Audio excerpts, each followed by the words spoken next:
Hello hi everyone, welcome to Jeet academy Hyderabad. నేను మీ Nani Yadav. I'm mathematics faculty. చాలామంది విద్యార్థులు కూడా సార్ జేఈ మెయిన్స్లో ఎక్కువ స్కోర్ చేయాలంటే ఇప్పటి నుండి ఎలాంటి ప్రయత్నం చేయాలి? అసలు జేఈ మెయిన్స్లో ఎప్పటి నుంచో చదువుతున్నాం సార్, 2 years జేఈ మెయిన్స్ పర్ఫెక్ట్గా చదువుతున్నాం, అయినా కూడా సరైన పర్సంటేజ్ రాలేకపోతుంది. మరి ఈ పర్సంటేజ్ రావాలంటే ఖచ్చితంగా ఎలాంటి ట్రిప్స్ని పాటించాలి?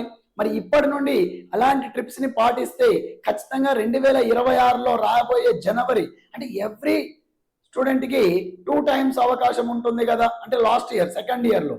కాబట్టి మరి ఆ సెకండ్ ఇయర్లో 2 timesలో ఫస్ట్ అటెంప్ట్లోనే మంచి పర్సంటేజ్ రావాలంటే ఎలాంటి ట్రిప్స్ని పాటించాలి అనే దాని గురించి నేను మన ఈ జీత్ అకాడమీలో మీకు ఈ వీడియో చేస్తున్న మిత్రులారా, నాకున్న అనుభవాన్ని ఇది చాలా మంది విద్యార్థులకు కూడా ఉపయోగపడుతుంది. ఒక్కసారి ఒక 1 month ఈ ట్రిప్స్ ని మీరు పాటించండి, ఖచ్చితంగా మీలో మార్పు వస్తుంది. అప్పుడు మీరు ఖచ్చితంగా ఆ 1 year పాటు మీరు కష్టపడి మీరు ఏదైతే పర్సంటేజ్ రావాలనుకుంటున్నారో ఆ పర్సంటేజ్ వస్తుంది మిత్రులారా.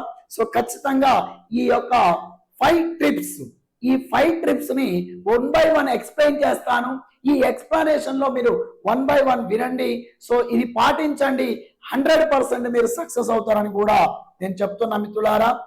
ప్రతి ఒక్కరు కూడా వినండి. జేఈ మెయిన్స్ 2026 లో రాయబోయే ప్రతి విద్యార్థి కూడా ఖచ్చితంగా మీరు వినవాలండి. ఒక్కసారి వినండి, విన్న తర్వాత మీరు నిర్ణయం తీసుకోండి.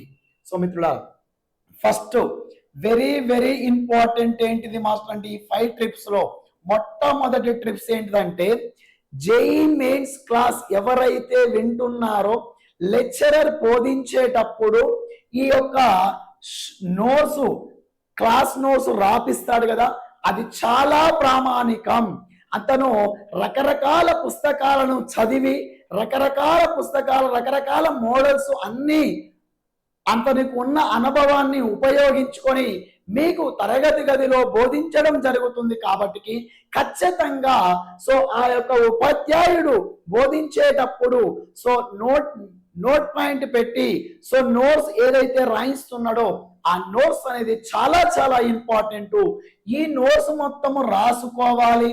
దానికి సంబంధించిన ప్రాక్టీస్ బిట్స్ కావచ్చు, మీరు ఏదైతే టెక్స్ట్ బుక్ మీకు ఏదైతే టెక్స్ట్ బుక్ ఇస్తాడో ఆ టెక్స్ట్ బుక్ ని ఫాలో అవ్వండి. దీనితో పాటుగా ఇంకా మీరు ఇంపార్టెంట్ అయిన విషయం ఏంటంటే, సారు చెప్పిన తర్వాత మీకు ఎప్పుడైతే సారు మొత్తము కాన్సెప్ట్ మొత్తము చెప్తాడో అందులో నీకు తెలియనిది, ఈ నోట్స్ లో తెలియనిది ఒక 30% నీకు కొత్తగా అనిపిస్తుంది.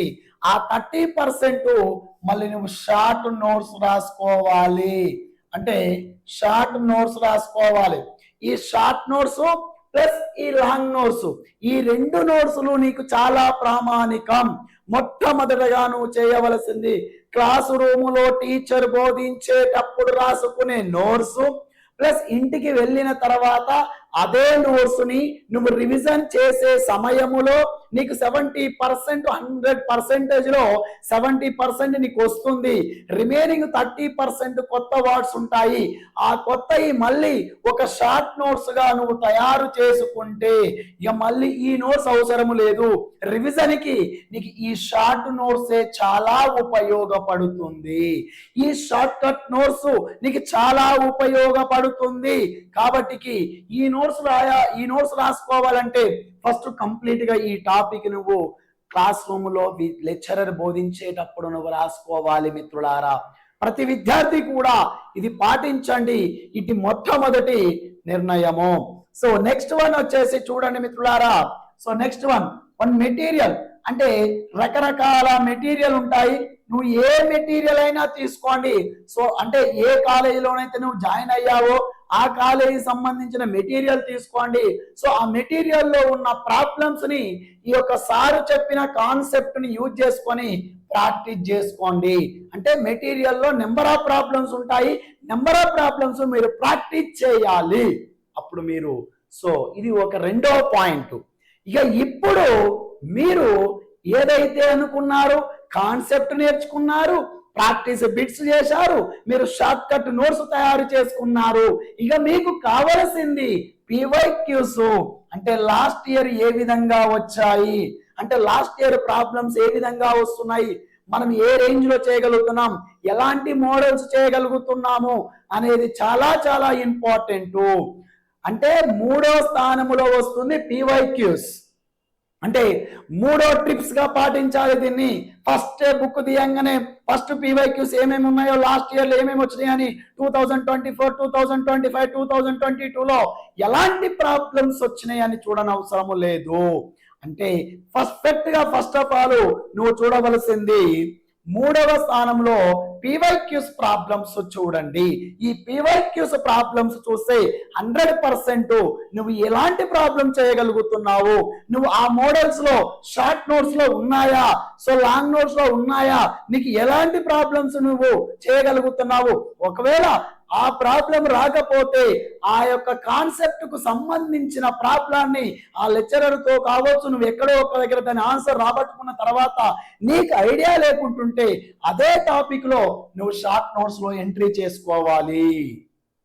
అలా షార్ట్ నోట్స్ లో ఎప్పుడైతే ఎంట్రీ చేసుకున్నావో నెక్స్ట్ టైం మళ్ళీ రివిజన్ ఆ టాపిక్ వచ్చినప్పుడు ఖచ్చితంగా షార్ట్ నోట్స్ యూజ్ అవుతుంది. కాబట్టి నీకు ఈ నోట్స్ అనేది చాలా యూజ్ అవుతుంది, ఈ షార్ట్ నోట్ చాలా యూజ్ అవుతుంది.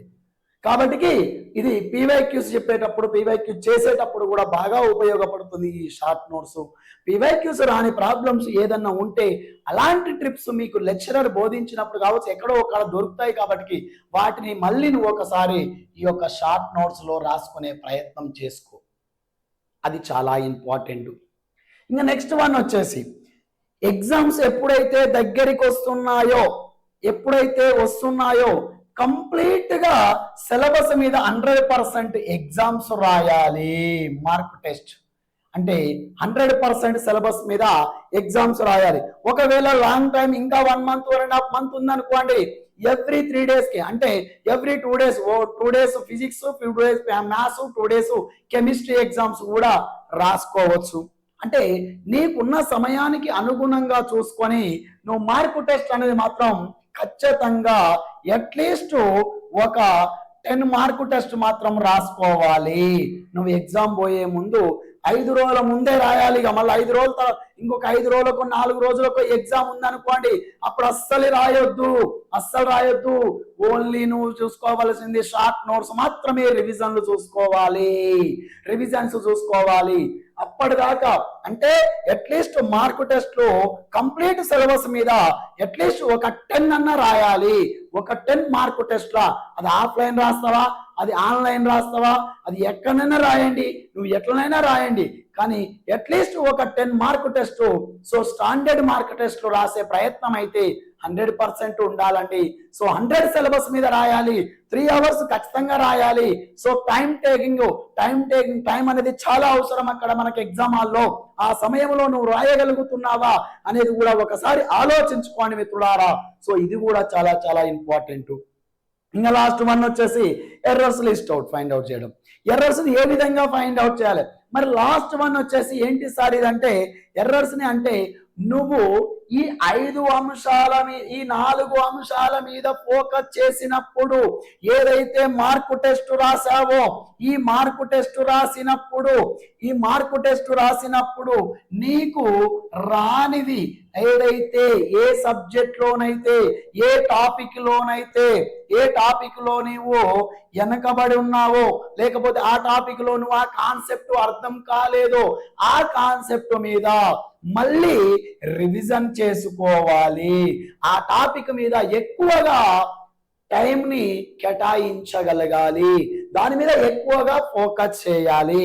అంటే ఆ కాన్సెప్ట్ మీద ఎక్కువ ఫోకస్ చేయాలి, ఆ కాన్సెప్ట్ మీద డిఫరెంట్ స్టైల్లో ప్రాబ్లమ్స్ ని ప్రాక్టీస్ చేయాలి. కాబట్టి అలా ఎవరైతే ఈ ఈ 5 ట్రిప్స్ ని పాటిస్తారో నాకున్న అనుభవం ప్రకారంగా 100కి 100% మీరు అనుకున్న పర్సంటేలు ఖచ్చితంగా వస్తుంది మిత్రులారా. సో మీరు ఎక్కడా కూడా మిస్ కారు. సో ఒక్కసారి ఈ అనాలిసిస్ ప్రకారంగా మీరు ఫాలో అవ్వండి, 100% మీరు సో సక్సెస్ అవుతారని నేను కోరుకుంటున్నా. సో మిత్రులారా, ప్రతి ఒక్కరు కూడా మరి మన జీత్ అకాడమీ హైదరాబాద్ లో ఎక్స్టాబ్లిషన్ చేయడం జరిగింది. సో మొదటగా ఆన్లైన్ లో ఎక్స్టాబ్లిష్ చేశాను. సో ఆన్లైన్ లో ఇదే సంవత్సరం కాబట్టి ఆన్లైన్ లో మీరందరూ కూడా సబ్స్క్రైబ్ చేసుకోండి.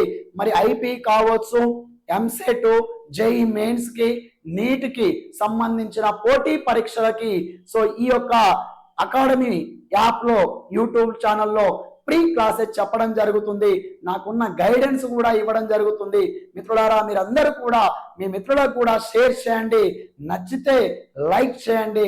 సో నో ప్రాబ్లం, లైక్ చేయకున్నా కూడా మీ మిత్రులకైంది ఈ విషయాన్ని మాత్రం తెలియపరచండి మిత్రులారా. సో ప్రతి ఒక్కరు కూడా మిత్రులందరికీ కూడా తెలియపరచండి. ఇదే యూట్యూబ్ ఛానల్ కింద Telegram link, WhatsApp link, WhatsApp channel link ఉంటుంది. వాట్సాప్ గ్రూప్ అంటే ఎలాంటి నెంబర్లు అవపడాయి, అక్కడ ఓన్లీ ఛానల్, వాట్సాప్ ఛానల్ ఉంటుంది. ఆ ఛానల్లో కూడా జాయిన్ అవ్వండి. సో మరెన్నో అవకాశాలని, మరెన్నో వీడియోస్ని, ఎప్పటికప్పటికి అప్డేట్స్ని మీ ముందుకు తీసుకొస్తాను. మీ నాని యాదవ్ ఎల్లప్పుడూ తోడుంటాడు.